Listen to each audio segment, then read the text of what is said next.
Kisah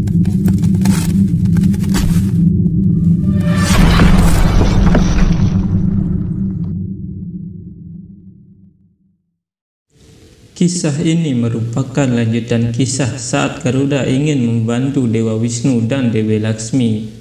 Dewa Wisnu berkata, "Tidak Garuda, kami akan pergi membeli barang untuk ritual. Ritual menjadi lebih bermanfaat jika persiapan dilakukan sendiri. Ayo Dewi, kita pergi." Garuda merasa sedih karena dia tidak bisa melayani Tuhannya.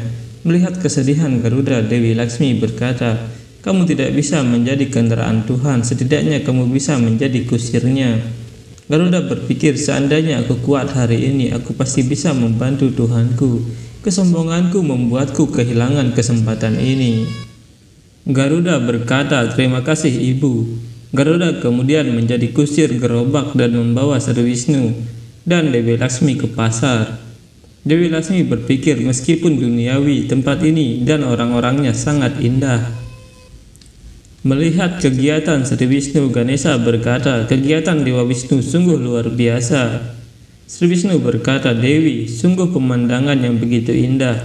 Dewi Laksmi berkata, "Benar Prabu, dari 14 alam keberadaan bumi, tempat tubuh fisik terbuat dari 5 unsur. Makhluk ini sangat unik." Dewa Wisnu meminta Garuda berhenti dan berkata, "Ayo Dewi, kita akan berjalan di sepanjang sisa perjalanan." Mereka kemudian turun dari gerobak dan Ganesha berkata, "Paman sangat suka hidup seperti manusia biasa."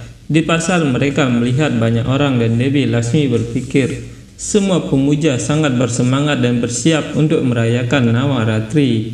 Dewi pasti akan memenuhi keinginan mereka. Dewa Wisnu berpikir, niat baik dan pengabdian manusia menginspirasiku untuk terus menciptakan ciptaan. Pedagang berkata, "Dewi, kemana kamu pergi? Kemarilah, kamu akan menemukan semuanya di satu tempat di sini. Ini benang, kunyit pinang, pelita, daun sirih, kerang." Dewi Laksmi berkata, "Pedagang, mari kita bahas harganya terlebih dahulu." Pedagang berkata, "Maafkan aku Dewi, tidak baik mematok harga tinggi untuk barang-barang yang berhubungan dengan ritual. Lagi pula aku tidak akan memintamu lebih. Bukankah begitu saudara?" Pedagang berkata, "Beri aku 4 koin." Dewi Laksmi berkata, "Pedagang, beri aku diskon, aku pikir 3 koin sudah cukup." Dewa Wisnu berpikir, saat menjadi manusia dia sudah mulai berperilaku seperti ibu rumah tangga.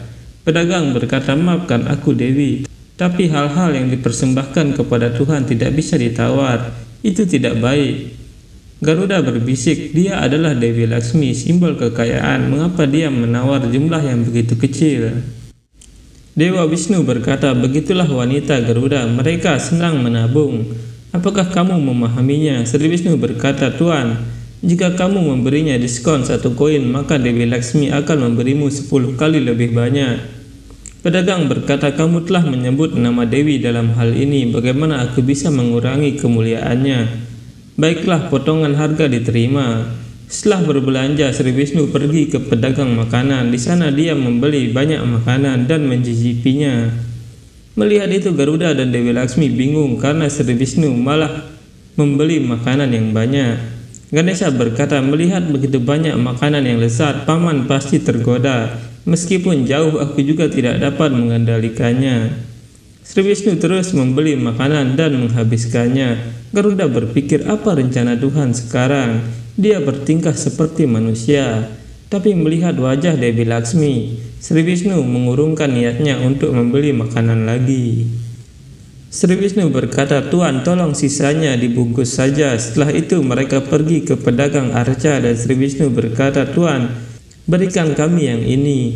Mereka kemudian membeli arca Dewi Durga dan Garuda berpikir, sungguh hanya perasaan yang dapat meluluhkan Tuhan. Saat mereka pulang, Sri Wisnu berkata, "Brahmana, besok pada kesempatan Navaratri kami telah mengatur ritual dan pembacaan Purana. Kalian berdua harus datang." Brahmana berkata, "Tuan, istriku tidak suka bersosialisasi, tapi apakah dia datang atau tidak, aku pasti akan datang dengan restu Dewi." Musakji berkata, "Dewa Wisnu dan Dewi Laksmi menikmati kehidupan manusia Prabu. Ini adalah kegiatan yang luar biasa." Ganesha berkata, "Ya Musakji, dia membantu pemujanya saat tinggal di rumah pemujanya. Juga dia merayakan Navaratri sebagai manusia. Semua orang membuktikan bahwa Dewi tidak membeda-bedakan di antara pemujanya." Sri Wisnu berkata, "Dewi, apakah kamu akan melakukan semuanya sendiri atau biarkan aku membantumu?" Mereka kemudian bersama mempersiapkan keperluan ritual dan Garuda merasa bahagia melihat kebersamaan Dewa Wisnu dan Dewi Laksmi.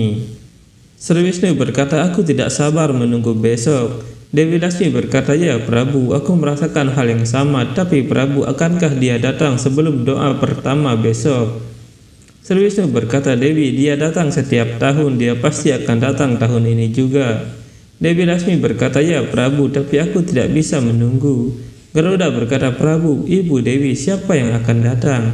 Ganesha berkata, "Garuda tidak tahu bahwa kita akan menyaksikan keajaiban. Dewi Sakti, Dewi Lalita akan menunjukkan diri di hadapan mereka."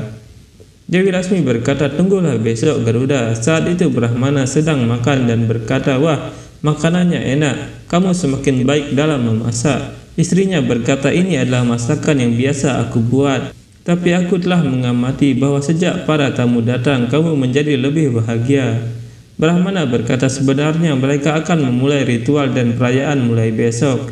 Jadi aku bertanya-tanya apakah aku harus bergabung dengan mereka." Istrinya berkata, "Kamu bisa pergi jika kamu mau. Pergi dan jadilah bagian darinya. Aku tidak akan pergi ke sana." Garuda berpikir, siapa yang membuat Dewa Wisnu dan Dewi Laksmi begitu bersemangat? Aku akan menunggu di halaman depan malam ini. Aku akan berjaga-jaga agar aku tidak ketinggalan melihat sekilas siapa yang mereka tunggu. Dewi Laksmi berpikir kapan dia akan datang. Aku sangat ingin bertemu dengannya. Ganesha berkata, "Karena paman dan bibi telah menjadi manusia, emosi, kegembiraan dan reaksi mereka mirip seperti manusia." Musakji berkata, "Ya Prabu, tak seorang pun di sekitar mereka yang menyadari bahwa Tuhan telah mengunjungi rumah mereka."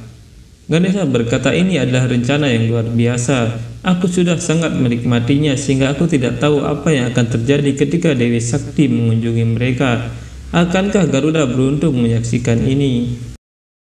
Garuda terbangun karena mendengar suara. Garuda melihat Sri Wisnu dan Dewi Laksmi sudah bersiap-siap. Garuda berpikir Ibu dan Prabu Sri Wisnu sudah siap begitu cepat.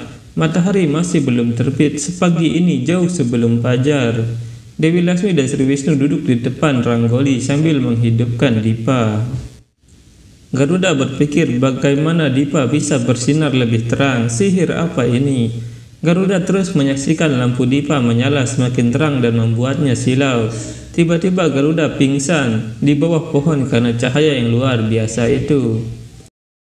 Dewi Lalita muncul di sana dan Sri Wisnu berkata, "Puji Dewi Lalita, doa kami terkabul." Setelah mereka bersujud, Dewi Lalita menghilang dari sana.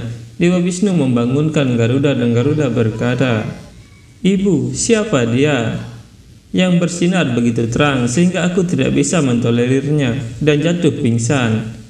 Sri Wisnu berkata, "Dia adalah Dewi Lalita, adik Sakti." Garuda berkata, "Aku sangat malang Prabu. Aku tidak bisa menjadi tungganganmu, tidak melihat Dewi Lalita atau mengambil berkahnya. Bagaimana aku bisa menjadi begitu lemah?"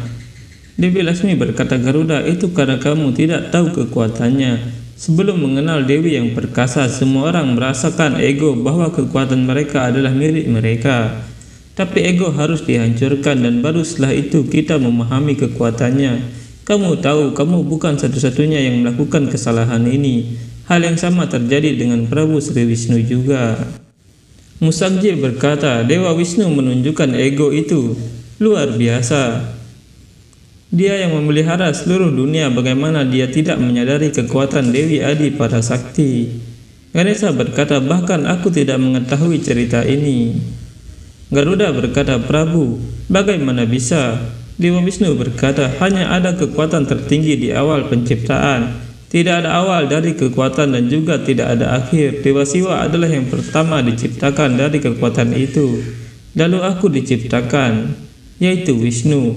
Ketika aku hanyut di dalam tidurku, Dewa Brahma diciptakan dari pusarku. Meski begitu, aku tidak bangun dari tidurku selama berabad-abad. Jadi Dewa Brahma tidak memiliki kesadaran tentang siapa dirinya. apa tujuan hidupnya, dan setelah beberapa waktu, dengan kotoran keluar dari telingaku, lahirlah dua iblis bernama Madu dan Kaitaba. Kedua iblis ini melahap Dewa Brahma untuk memuaskan rasa laparnya. Permohonan Dewa Brahma membangunkanku dari tidurku. Dibutakan oleh ego dari kekuatanku, aku mulai melawan kedua iblis itu. Sama sepertimu, egoku juga berakhir saat aku dikalahkan oleh mereka.